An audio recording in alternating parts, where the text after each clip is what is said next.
spiritualité. D'abord, la prière. Elle va vous donner plusieurs conseils pour mieux prier. Et notamment mieux prier pendant les vacances, puisque vous avez plus de temps que pendant l'année. Enfin bon, sauf les retraités, et ça c'est un autre problème. Ça dépend aussi de quel retraité. Bon départ, ça c'est une parenthèse. La prière. Ça c'est la base de tout, le fondement de tout. Nous accrocher à Dieu par la prière si l'on veut faire quelque chose de notre vie. Et ça c'est vrai à tous les âges de la vie. Au moment où on s'interroge à 20 ans ou 25 ans, qu'est-ce que je vais faire de ma vie, quelle profession, mais quand on arrive à une autre étape de la vie, à la retraite, qu'est-ce que je vais faire de ma vie maintenant? Qu'est-ce que tu veux de moi, Seigneur? Ben voilà, il faut prier. Prier pour s'accrocher à Dieu qui nous éclaire. Alors voilà ce qu'il dit. Je ne crois pas qu'il existe quelqu'un qui nécessite autant que moi le secours et la grâce de Dieu. Il m'arrive de me sentir si désarmé et si faible. C'est pour cela je crois que Dieu se sert de moi. Parce que je ne peux reposer sur mes propres forces, je recours à lui 24 heures sur 24. Nous devons tous nous accrocher à Dieu par la prière. Voilà. Et ça c'est intéressant ce qu'elle dit, mais c'est classique dans la spiritualité, notamment dans Saint Paul. Plus je suis faible, plus je dois prier pour trouver en Dieu la force. Et plus je suis faible, plus je dois demander à Dieu de m'aider. Hein? Voilà, donc la prière, c'est la base. Voilà. Et avec la prière, Dieu nous donne sa force et on peut se lancer dans des projets plus ou moins fous comme elle. La prière dilate le cœur pour recevoir le don de Dieu. Je reviendrai sur le mot dilater, parce que des fois, on se dit, à quoi ça sert de prier? Je prie et je ne suis pas écouté. Je demande à Dieu des vocations, même dans l'église, il y en a de moins en moins, pas tout à fait moins, enfin si quand même. Donc, à quoi ça sert de prier? Je le dis tout de suite, ça dilate le cœur, c'est beau ça. Hein? Ça ouvre le cœur. Et si le cœur est ouvert, Dieu peut rentrer. Hein? Et plus je prie, plus je lui ouvre mon cœur. Donc, la prière, ça sert à se faire habiter par Dieu, et pas forcément à faire en sorte que Dieu nous donne ce qu'on lui demande. Mais si on reçoit Dieu, on reçoit bien plus que ce qu'on lui demande. D'accord? Voilà. Aime prier. Ressent souvent le besoin de prier tout au long de la journée. La prière dilate le cœur jusqu'à ce que celui-ci puisse recevoir le don de Dieu qui est lui-même. Ça c'est clair. Hein? Voilà. Demande, cherche, et ton cœur grandira au point de le recevoir, de le garder comme ton bien. Voilà. Pourquoi prier? Pour recevoir Dieu, pour que la présence de Dieu m'habite. Et plus je prie, plus mon cœur se dilate, et plus la présence de Dieu, voilà. Ça va comme ça pour la prière. Prier avec la ferveur du cœur. La prière parfaite ne consiste pas en une multitude de mots, mais en la ferveur du désir qui élève le cœur jusqu'à Jésus. Nous devons donc prier avec dévotion, ferveur, piété. Nous devons prier avec persévérance dans un grand élan d'amour. Donc il faut prier avec de la ferveur, hein, de l'élan. La piété, c'est peut-être, c'est le même mot. La persévérance, donc le mot élan d'amour. Hein. Voilà, comme ce mot, Saint François de Sales appelle la dévotion, hein, l'élan. Prier avec l'élan du cœur.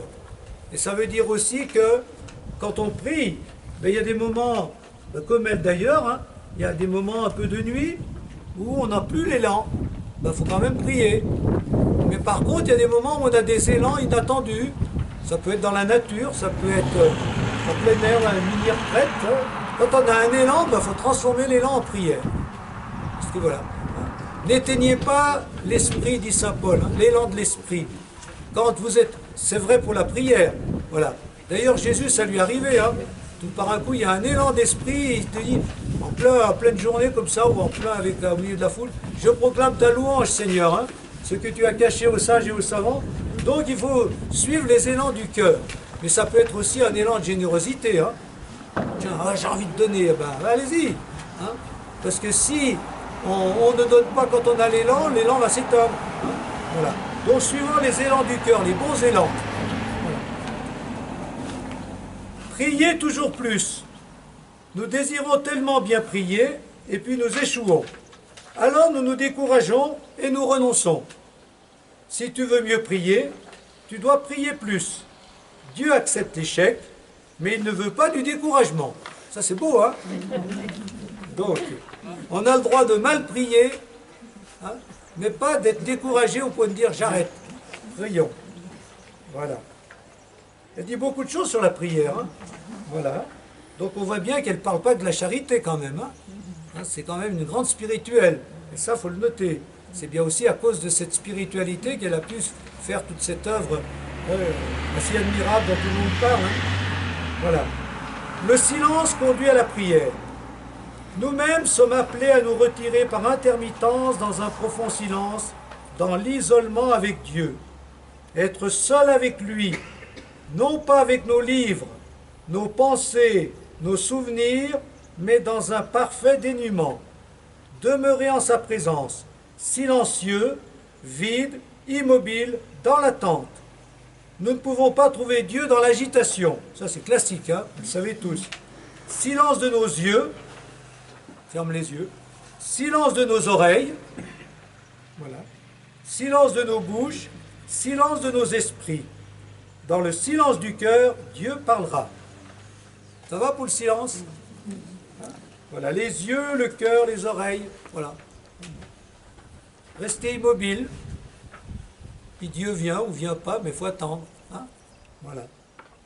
La prière permanente pour que toute la vie devienne prière. Cette vie contemplative qui doit être la nôtre, qui est-elle? La conscience de la présence constante de Dieu et de son tendre amour pour nous dans les plus petites choses de la vie. Être en permanence à sa disposition. Voilà. C'est-à-dire, Dieu est toujours avec nous. Hein. Déjà, Dieu dit à Abraham, hein, l'appel d'Abraham, c'est envoie des textes sur Abraham. Et quand Dieu l'appelle, il dit, voilà, pars vers le pays que je te donnerai et marche en ma présence. C'est ça la foi chrétienne. Dieu est toujours avec nous, on marche dans la vie, dans le travail, dans les rencontres, il est toujours bien avec nous. Et donc, de temps à autre, ben, voilà, on peut dire, tiens Seigneur, allez, aide-moi, ou je pense à toi, voilà. La prière permanente, hein, Dieu, la conscience que Dieu est toujours avec nous. Et donc, on peut le prier à tout moment, ou au moins penser qu'il est là, c'est ça. Ce que je fais, ben, voilà. En ce moment, ben, Dieu est là avec moi. Ben, je pense à sa présence. C'est quand même, ça change quand même beaucoup de choses. C'est pas comme si j'étais tout seul.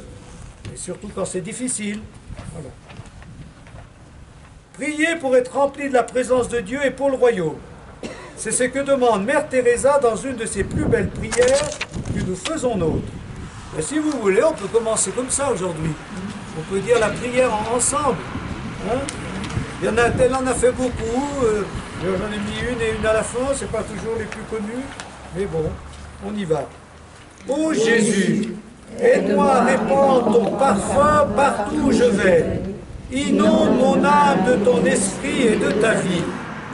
Pénètre en moi et prends possession de tout mon être, et si totalement que toute ma vie rayonne de la tienne. Fais resplendir ta lumière à travers moi, et prends possession de moi, de telle sorte que tous ceux qui m'approchent puissent sentir ta présence dans mon âme. Que ceux qui me regardent voient non pas ma personne, mais toi en moi. Reste avec moi. Ainsi je resplendirai de ta splendeur, et je pourrai être lumière pour les autres. Ma lumière viendra de toi seul, Jésus.